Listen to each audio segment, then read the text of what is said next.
Okay, cool. I think we're ready to go here. Hi, everybody. How's it going today? Welcome to another Nano on the Air, coming to you live from Arizona Science Center.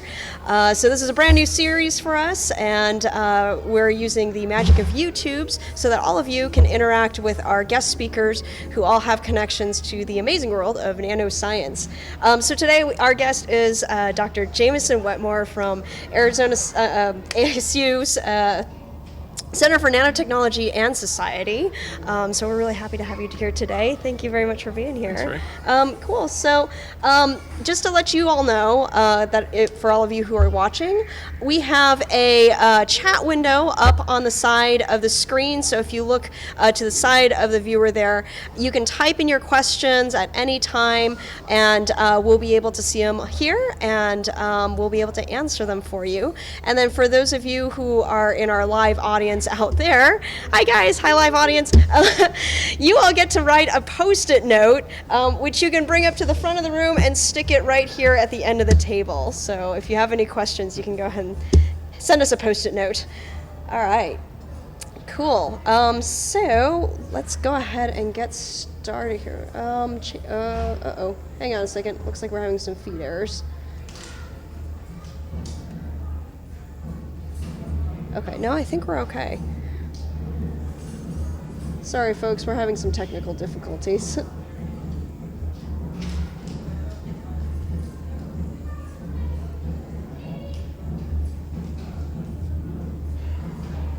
Okay, well, all right, I think we'll go ahead and keep going. I think we're okay. All right, cool. Let us know out there if you can't see our feed for any reason, and I'll try and fix that from our end. Cool. So why don't we go ahead and get started with, why don't you tell us a little bit about what you do? And you have a cool story and some stuff that you brought, right? I brought some toys to play Okay, with. cool. Yeah, yay. Cool, yeah. So I don't really study how technology works inside. Okay. I'm interested in how it works with people. Cool. So I'm interested in how technologies change the way we behave, or how we use technologies in new and interesting ways. So, for instance, I brought one technology here which you may have seen before. Oh, cell phones. Right. So I don't study what happens inside of this. Okay. I'm interested in how this changes the relationship between you and me. So if I left this sitting here and it rang all of a sudden and interrupted our conversation, that changes our sort of relationship with each other. Sure, definitely. That kind of creates some tension there. It can. And it also may mean that your mother can call you wherever you are, whenever you are, at any time. Speaking of, maybe I should silence mine. There you go. There you go. Oh, that's so funny. So I do this with a lot of technologies, but in the recent past, I've been doing this with nanotechnology. Okay.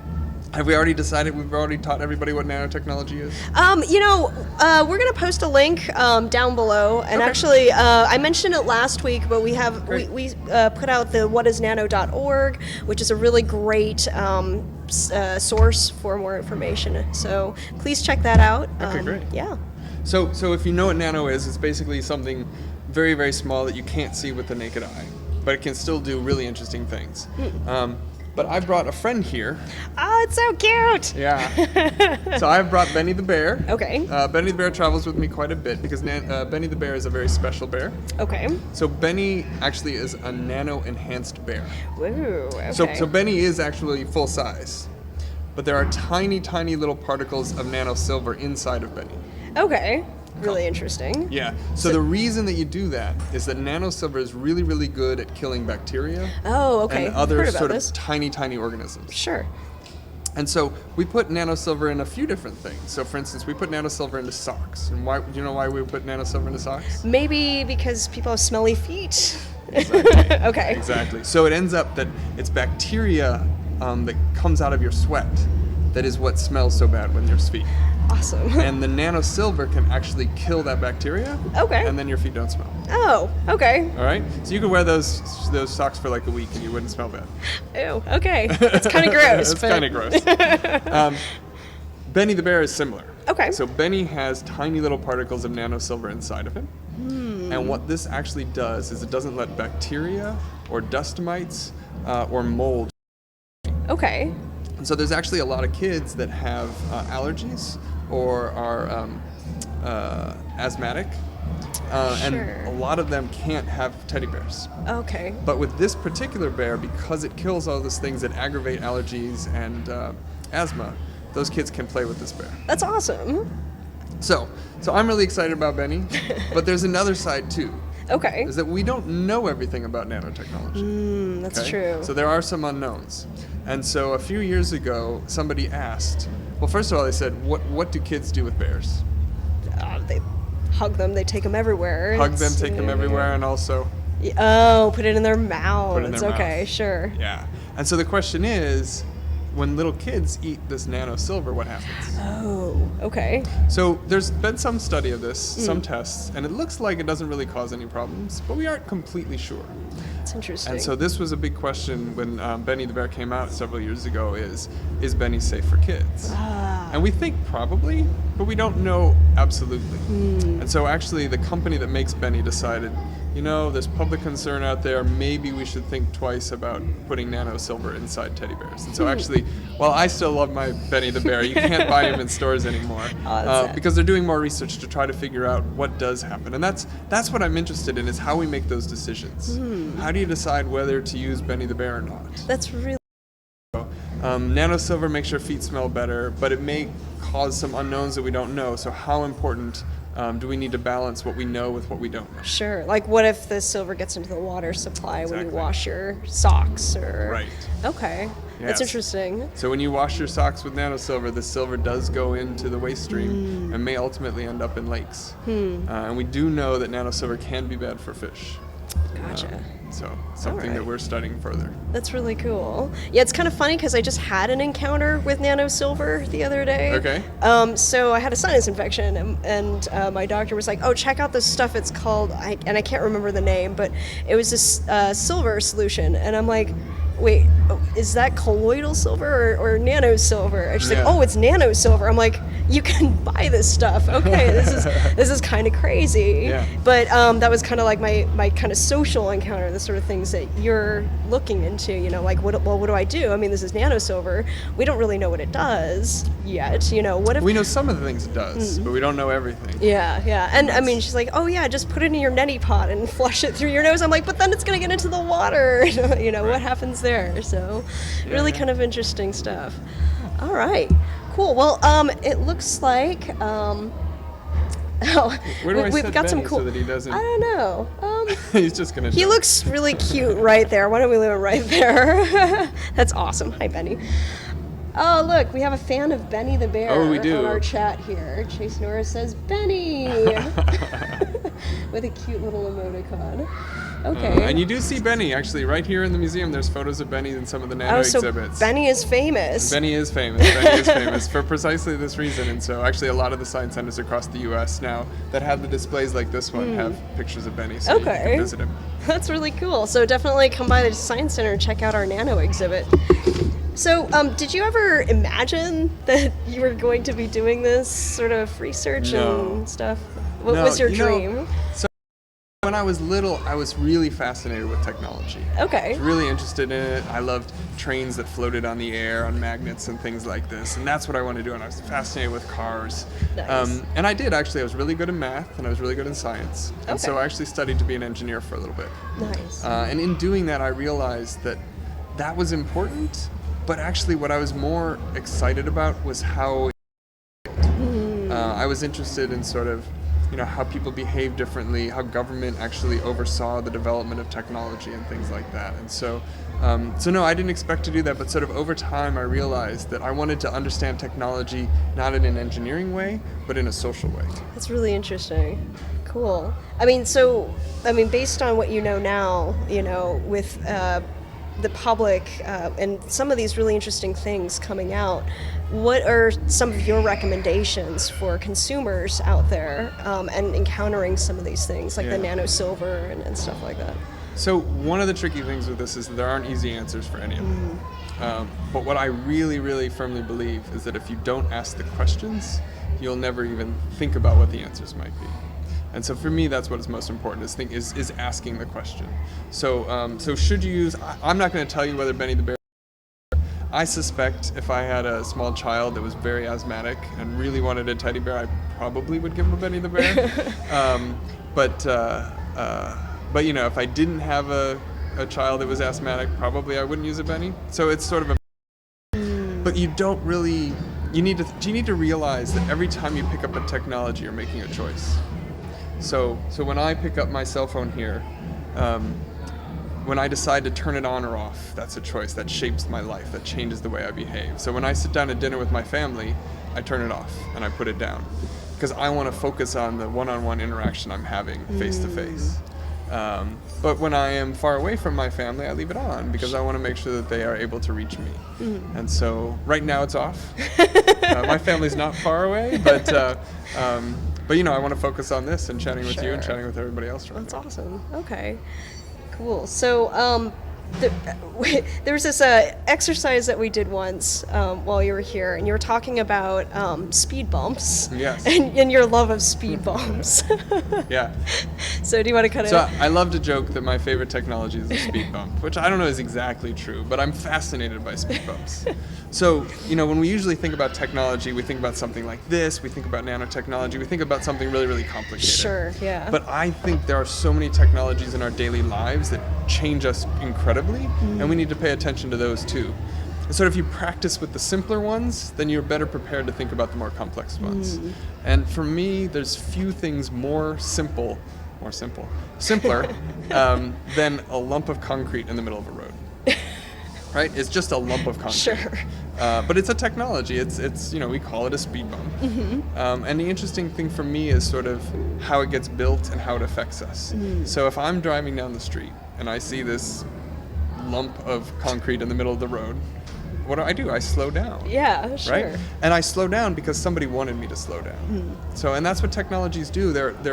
Technologies are things that try to shape the way we behave, and we design them and build them to try to shape the way the world is. So they're usually put in places where there's lots of little kids running around, and the local people really want the streets to be safe. And so one of the best ways to slow down cars is to put this lump of concrete in the middle of the road. And it changes my behavior. It maybe makes things safer for the kids.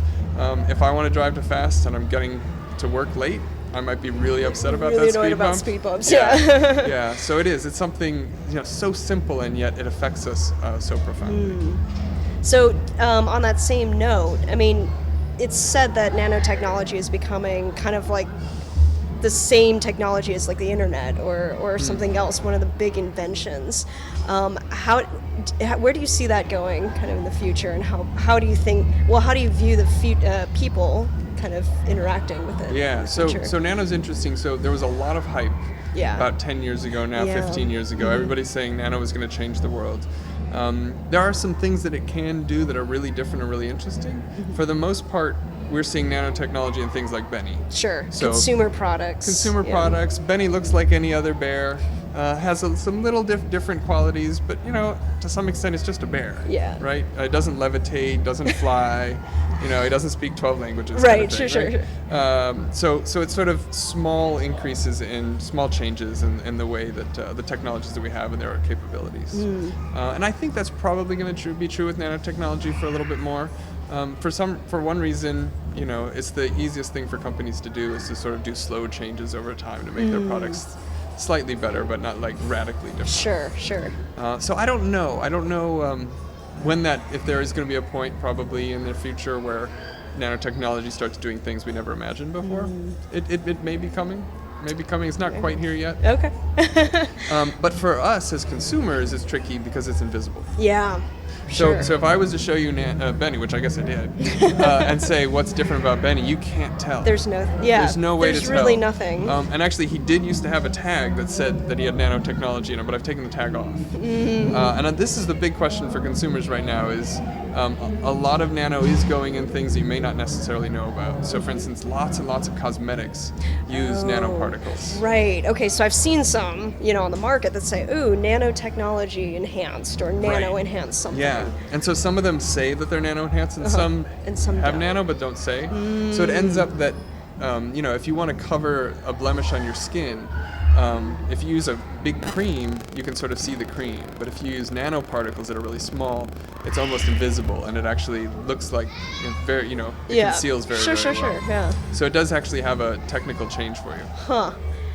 So the question is, how much do we want to know about this? Yeah. And right now, there aren't any regulations that say you need to tell the world that this has nanoparticles in it. So there's nothing on labeling or anything else. Not right now. It's kind of interesting. Not right now. So. A little bit weird to think about, too. Almost scary in a way. Yeah, well, it's weird, right? So silver. Does silver sound dangerous to you in any way? Not really. No, not at all, right? Because we're used to silver. We interact with silver all the time. Sure. But when it's at the nanoscale, it behaves a little differently. So actually, a full size, if I had a silver fork in my hand, it would actually kill some bacteria. Okay. And it's supposedly one of the reasons why silver's been used for cutlery for a long time. That makes sense. Is that actually keeps things clean. And, it's around food, you want things clean. Sure. But when you have lots of tiny little particles of silver, it can kill a lot of bacteria. And so this is one thing we're really struggling with. So we don't have government regulations about silver because it's never really hurt anybody before. It hasn't really caused any... Commonplace, yeah. It hasn't caused environmental problems. But now we do know that if we have lots of nano-sized silver and we put it in a lake, it will injure the fish. And so as a government and as people, we need to decide, all right, we have a substance, we know it's safe in this form, do we have to think about all the different sizes it can come in and then try to figure out if it's safe in all those different sizes? For sure. And that gets really complicated and a big concern quickly. All right, well, hey, looks like we have some questions coming in. All right, I guess related to the speed bump question. Oh, the speed bumps, yeah. Case says something, is this like lightsabers? I have no idea what that means. I have no what that means either. Okay, here's a good question. So does nano gold act similarly to nano silver? Oh. That's kind of interesting. Yeah. Hey, it looks, you got a I do. picture here on gold nanoshells. Let's check that actually. out. So it is a little different. Sure. I believe one thing that they are looking to do with gold. So one thing about gold, the most common thing that we talk about with gold and nano is that it's different colors depending on the size it is. Okay. And so we know what gold normally looks like. It looks like gold, right? Right, sure, shiny. But it ends up, if you take the gold much smaller than that, it actually begins to look like pink or even reds, right. Okay. And things like that. And so the light interacts with it differently depending on the size. Sure. But one of the things they are talking about doing, I brought my little cheat sheets That's here. awesome. Yeah. Gold nanoshells. Gold nanoshells. Again, this is not something that you can buy in the store right now. It's not being used. But one of the ideas is that you can actually move very small particles of gold to places like cancerous tumors. Okay, right. And then sort of excite them. And when they shake back and forth, they can actually kill just the tumor that they're on. And that's one of our major issues with curing cancer right now, is we can kill the cancerous cells, but we don't want to kill all the other good cells nearby. Right. And with gold nanos, we might be able to target specifically the tumor itself and not the good tissue. Sure. Yeah. Yeah. Cool. All right. So another really interesting use for gold there. Yeah, right. All right. Cool. Not just for jewelry. Not just for jewelry. All right. Let me check my feed here and see. So if anybody has any questions for Jamie, feel free to... There might be one over there. What's that? Over there. Oh, posted. Wow. All right, so the question is, what other fields are using nanotechnology? Oh, well, nanotechnology is being used all over the place. Okay. So a lot of the early stuff is in the field of materials. And so one thing that we have actually in hospitals A lot of surfaces in hospitals are coated with the same nano silver that Benny is. So it's actually for healthcare, it's really useful. Okay. It ends up that, a lot of diseases get transmitted in hospitals because there's lots of people with diseases there, Sure. right? And one thing they can do is they can coat the surfaces with nano silver. And so the bacteria that maybe one patient has gets killed before it gets to another patient. Cool. Yeah. And so there's lots of work being done in electronics industry, trying to make circuits smaller, and smaller. Oh, sure, yeah. Better cell phones. Actually, that was Matt Kim's talk last week on improving electronics through nanotechnology, things like graphene and other materials. So if you guys missed that talk, you can check the link out on our page. Yeah. I have a couple other examples here too, if you want me to share. Oh, cool! This is one of my favorite. This is a technology that's just about ready. They are building some of these, and this is a water filter. Okay. And actually, it ends up that nano scale materials can be really good at filtering water. Okay. And so, in areas of the world that don't have very clean water, actually insert a small filter, in this case a tiny little tea bag. That's great. And you put it in a glass of water and you shake it up, and that will actually take the impurities and the bacteria out of the water so that you can drink it and that it's safe. Nice. So it's a really cool, so some of these are being researched right now but are not really out there yet. Yeah, so this one, they've made thousands of them, but I don't think you can go to the store yet and buy one, so we're getting very close on Getting that there. one. Yeah. Awesome. Hey, it looks like we have another question from our GEX team. So this means up in the gallery. Okay, so who decides what risks are worth taking for the benefits? So this is the big question, Yeah. right? Yeah, who decides? So the question, so lots of people can decide. I think it's partially our role as consumers to think about these things. We can't think about everything. Sure. But we can think about some of these things. So I do think, you need to make the choice. Do you want the teddy bear that has nano silver in it or not? The government actually does a fair amount of regulation sort of in this area. Okay. This has been the big issue, is that the Environmental Protection Agency actually regulates chemicals and materials and things like this. Okay. But they've never thought about scale before. And so it's only the last 3 or 4 years that they began to say, okay, it's silver, we know it's safe, but if it's in this other form, is it safe? Do we have to think about all of the materials we already studied and think about how they are at different scales? Okay. And that's when it gets really complicated. Yeah. So it basically, increases the work of the EPA by 10 times, and they already had more work than they could handle before. Gotcha. So some of this is made by companies. So that's the interesting thing about Benny here, is that nobody forced Benny off of the market. The company itself decided that perhaps there were some risks that they didn't want to take as a company. And so even though there wasn't any scientific evidence that said that Benny was unsafe, they decided that they would be more cautious than not. So was that decision based on consumer reviews? Or anything from the public? Most of the consumer reviews were pretty positive. Okay. It won prizes all over, the toy prizes, I guess. Oh, okay. Yeah. But there were a few sort of experts similar to myself in technology and society that said, do we know how this works yet? And it was sort of posing the question caused them to think again about the possibilities that could happen. Okay. So no, this is constant, and we sort of have to decide. As a society, we've usually been, pretty excited about every and any new technology. And sometimes that's caused some bad things in our lives, Sure, right? yeah. I love my car, but there's a lot of people that die every year Yeah. from driving cars or walking near them, right? Sure. And we've, as a society, have decided that we love cars so much, we're willing to accept that. Yeah. And the same thing is happening with Nano right now, is we're thinking through, is this something we want in our world, and how do we want it? And so it's, in some sense, it's all of our decisions. Cool. All right. Are there any suggestions or advice that you would give to consumers to actively participate in that kind of decision making? Yeah, so there's a couple things you can do. The Woodrow Wilson Center, which is a think tank in Washington, D.C., they have a list of, I think, about 1,500 different products right now that have nanotechnology in them. That's great. And you can learn more about what they're supposed to do and if there are any concerns about them.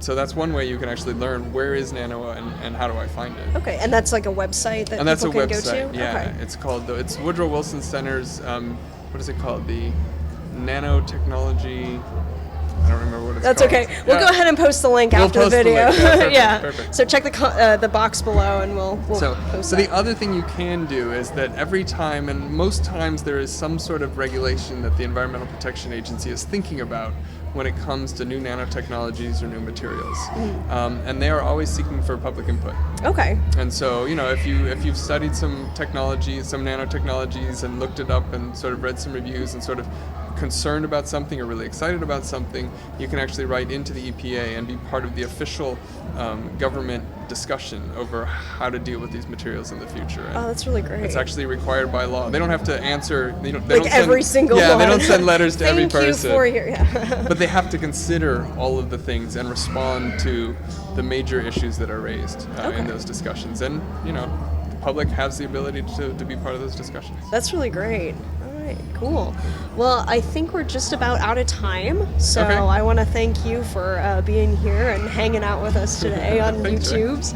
And so the next talk will be in 2 weeks. We have to take a break next week because there's another event that we'll be doing here at the Science Center. So the next one will be the 2 Saturdays from now. We'll have Dr. Rachel Siriani with us from Barrow Neurological talking about nano shells and nano capsules that she's designing to cure brain tumors, which is going to be really Right. cool. Learn a lot more than I know about.